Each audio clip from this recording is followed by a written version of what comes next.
Bəzən həyatındakı ən görük böhranın, belə deyək, ən çıxılmaz görünən problemin həlli hansısa qaranlıq bir biznes kitabında yox, sıradan bir idman xəbərinin başlığında gizlənir. Düzdür, çox vaxt ən sadə yerlərdə olur. Yəni, biz adətən böyük strateji dəyişikliklərdən danışanda saatlarla sürən darıxdırıcı iclaslar, qalın qovluqlar, rəqəmlərlə dolu cədvəllər təsəvvür edirik.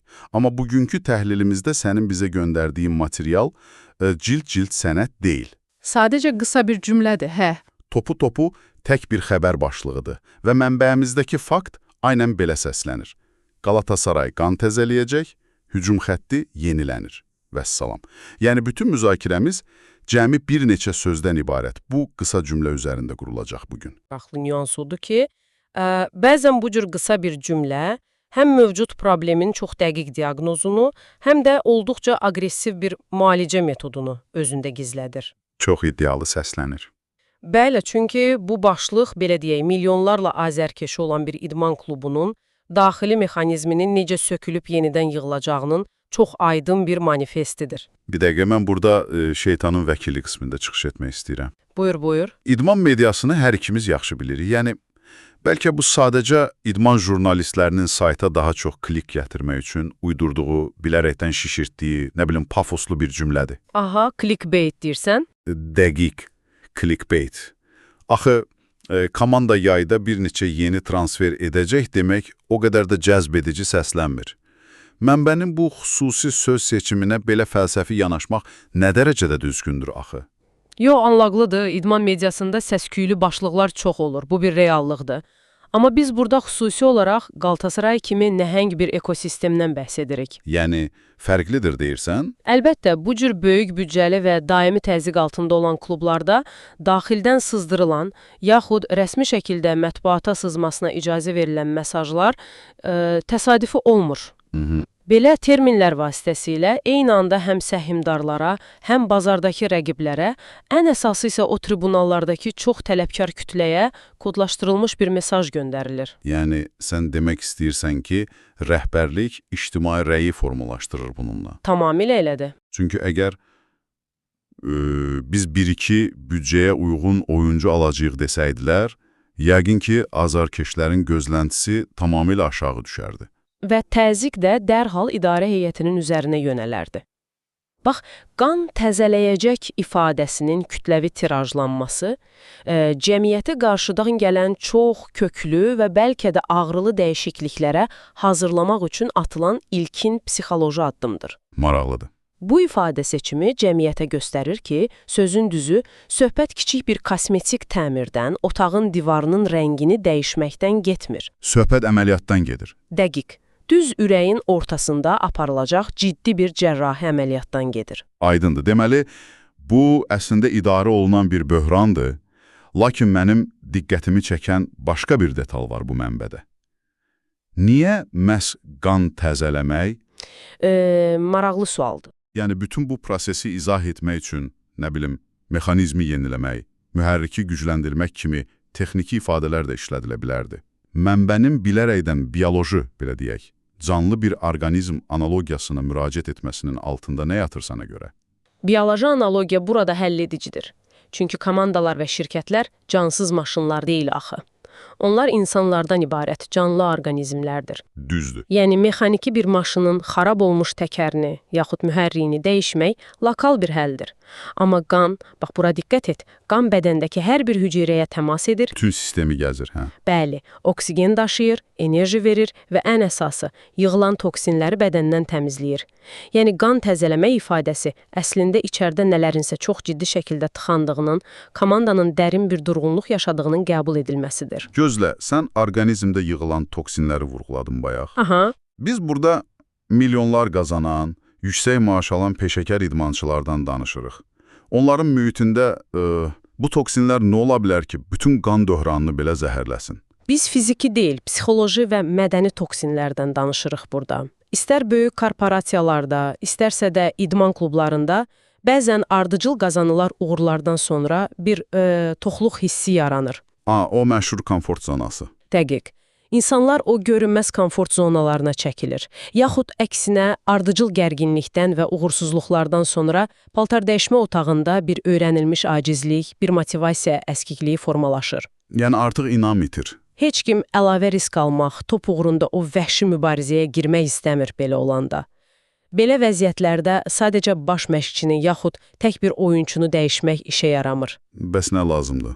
Bütün sistemə, hər kəsin psixologiyasına eyni anda təsir edəcək yeni bir şok dalğası, yəni yeni qan lazımdır.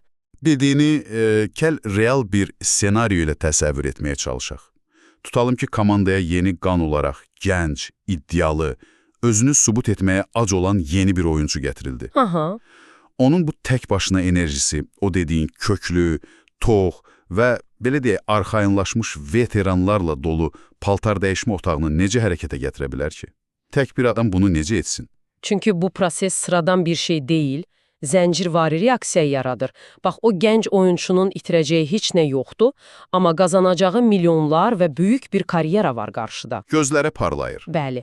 O ilk məşqdə hamıdan çox qaçır, hər ikili mübarizədə inanılmaz aqressivlik göstərir, tər tökür.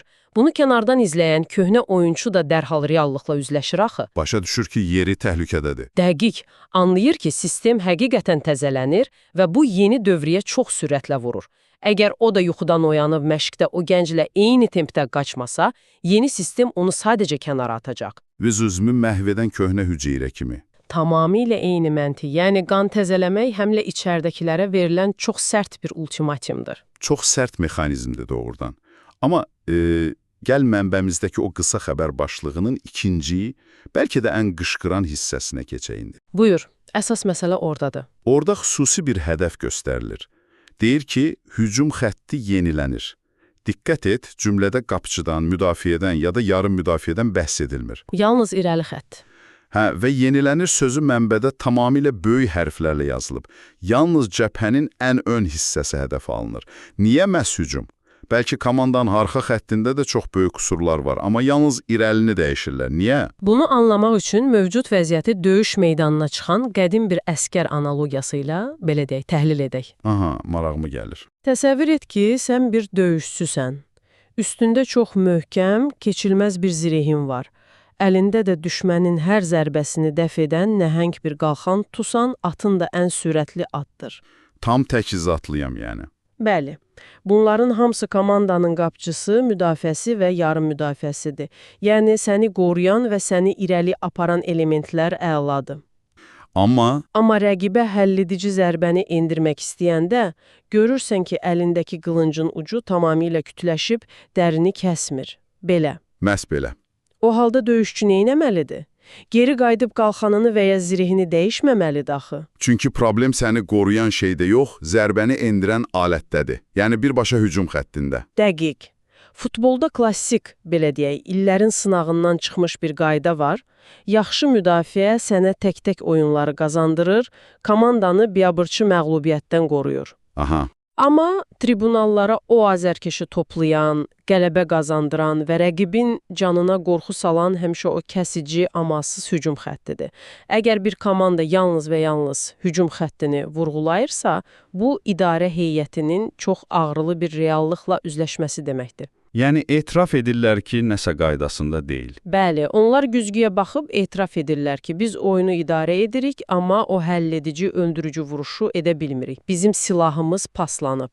Sən burada rəqibin canına qorxu salmaq ifadəsini işlətdin. Məncə bu sadəcə taktikadan daha böyük bir məsələdir əslində. Necə yəni? Yəni, rəqib meydançaya çıxanda artıq sənə qarşı o vahiməni hiss etmirsə, sənin psixoloji auran zədələnib artıq. Bir mənalı şəkildə belədir. Psixoloji üstünlük futbolda inanın rəqəmlərdən daha vacibdir. Hətta statistikadan da. Əlbəttə, əgər rəqib sənin küt bir qılıncla üstünə gəldiyini bilirsə, ilk toqquşmadan sonra o qılıncın ona heç bir zərər vermədiyini görəndə inanılmaz dərəcədə cəsarətlənir. Və üstünə gəlməyə başlayır. Bəli, artıq o müdafiə olunmaq barədə ümumiyyətlə düşünmür, bütün gücü ilə sənə hücum edir. Görünür Qalatasarayın mövcud hücumçuları son vaxtlar rəqiblərdə o qorxunu zərrə qədər də yaratmır. Buna görə də bu başlıq yaranıb. Bəs onda sadəcə mövcud hücumçularla daha çox işləmək nə bilim, məşqləri artırmaq, yəni sənin o dediyin qılıncı sadəcə biraz da itiləmək olmazmı ki? Niyə mənbədə qətiyyətlə, özdə böyük hərflərlə yenilənir deyə belə sərt bir vurğu var? Çünki qılıncı itiləmək yalnız o halda mümkündür ki, qılıncın hazırlandığı metalın əsası sağlam olsun. Aha, material köhnəlibsə. Bəzən problem sadəcə formanın düşməsi deyil, ümumi sistemin tamamilə köhnəlməsidir. Yenilənir o deməkdir ki, o köhnə qılınc tamamilə kənara atılır. Sıfırdan yenisi alınır. Bəli. Bəlkə də komanda tamam başqa bir profilə, fərqli fiziki xüsusiyyətlərə malik, köhnə vərdişləri təkrarlamayacaq yepyeni tip hücumçular axtarışındadır. Sürətə və aqressiv pressinqə əsaslanan tamamilə yeni bir ön xətt formalaşdırırlar. Bu fəlsəfə mənə çox aydındır, amma burada mənim ağlıma dərhal çox böyük risk faktoru gəlir. Axı biz bayaq o qan təzələmək analogiyasından danışdıq da. Aha, xatırlayıram. İnsan orqanizmində yeni qan vurulanda, hətta o qan çox təmiz və sağlam olsa belə, bədənin immunitet sistemi onu bəzən yad cisim kimi qəbul edib çox sərt şəkildə rədd edə bilər. DNT uyğunsuzluğu yaranar. Çox düzgün bir məqamdır. Sən durub komandanın ən həlledici, illərdir bir-biri ilə göz yumulu oynayan xəttini birdən-birə tamamilə söküb atırsan. Bu nəhəng bir qumar deyilmi əslində? Bu elə böyük qumardır ki, tarixdə bir çox baş məşqçinin və idarəçinin karyerasını bir mənalı olaraq məhv edib. Dəhşət. Çünki yeni hücumçu sistemi, oradakı daxili mədəniyyəti, o topun necə verilmə sürətini bəzən aylarla dərk edə bilmir. Əgər o fəxirlə milyonlar xərclənib gətirilən yenilənmiş hücum xətti, arxadakı yarım müdafiə ilə eyni dildə danışa bilməsə, topu düzgün qəbul etməsə nə olacaq? Nə olacaq? Qolunda taqət olmayan adamın əlində dünyanın ən iti qılıncı belə tamamilə faydasız bir dəmir parçasına çevriləcək. Yəni, yeni qan bədənə daxil olar, amma mərkəzi sinir sistemi ilə əzələ arasındakı o əlaqə qopduğu üçün heç bir hərəkət baş verməz. Çox gözəl nöqtəyə toxundun. Əlaqənin qopması bütün sistemi çöktürür. Və diqqət et, mənbədəki bu sərt yenilənmə qərarı öz içində idarə heyətinin çox təhlükəli bir inancını da gizlədir bəzən. Nə inancı? Hansı mənada? Onlar arxadakı mövcud sistemin, yəni yarım müdafiə və müdafiə xəttinin o qədər qüsursuz işlədiyini arxayındılar ki, bütün uğursuzluğun günahını və həllini yalnız o ön xəttin üzərinə atırlar. Aha, yəni bizdə problem yoxdur, problem ancaq irəlidədir deyirlər.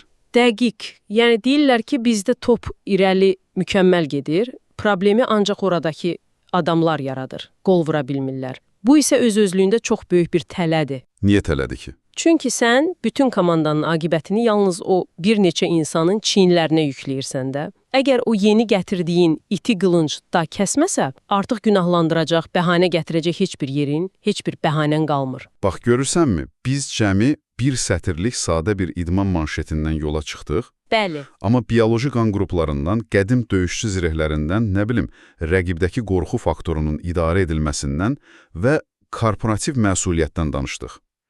Deməli, doğrudan da əgər düzgün qurulmuş bir mesaj görürsənsə, o tək bir cümlənin arxasında saatlarla müzakirə ediləcək qədər böyük bir mexanizm işləyir əslində. Şübhəsiz. Hər kəlmənin öz çəkisi var. Amma gəl indi tam bu dəqiqə əsl məsələyə toxunaq. Bütün bu danışdıqlarımızın bizi dinləyən şəxsən, yəni sənə, bəlkə hazırda sükan arxasında olan, bəlkə də kompüter qarşısında öz işlərini yekunlaşdıran sənə nə aidiyyatı var? Ən vacib sual budur. Niyə sən bir futbol komandasının bu daxili qərarına qulaq asıb öz həyatın üçün nəsə çıxarmalısan? Bunu necə əlaqələndirərdin? Çünki mürəkkəb sistemlərin işləmə mexanizmi hər yerdə eynidir, bilirsən. Həyatın özü, sənin fərdi karyeran, yaxud belə deyək, illərlə əziyyət çəkib böyütdüyün biznesin eyni ilə o futbol komandası kimi fəaliyyət göstərir. Yəni, qaydalar dəyişmir. Dəyişmir. Sənin də böyük hədəflərə çatmaq, hansısa nəticə əldə etmək üçün mütəmadi istifadə etdiyin bir şəxsi hücum xəttin var. Aha. Karyerada bu nə ola bilər məsələn? Karyeranda bu, səni rəqiblərindən fərqləndirən ən əsas texniki bacarığındır. Biznesində isə bu, hücum xətti. Hər gün müştəri ilə birbaşa əlaqədə olan, o gəliri, o rəqəmi birbaşa şirkətə gətirən satış komandandır. Və zaman keçdikcə, illər ötdükcə, o istifadə etdiyimiz hücum vasitələri də təbii olaraq köhnəlir, paslanır. Biz isə çox vaxt qorxumuzdan, nə bilim, komfort zonamızı pozmamaq üçün dərhal o köklü dəyişiklikdən qaçırıq. Bəli, bu insan psixologiyasıdır. Kosmetik dəyişikliklərlə günü xilas etməyə çalışırıq. Dəqiq. O bacarığı və ya o şöbəni sadəcə yüngülvari təmir etməklə məsələni bağlamaq istəyirik.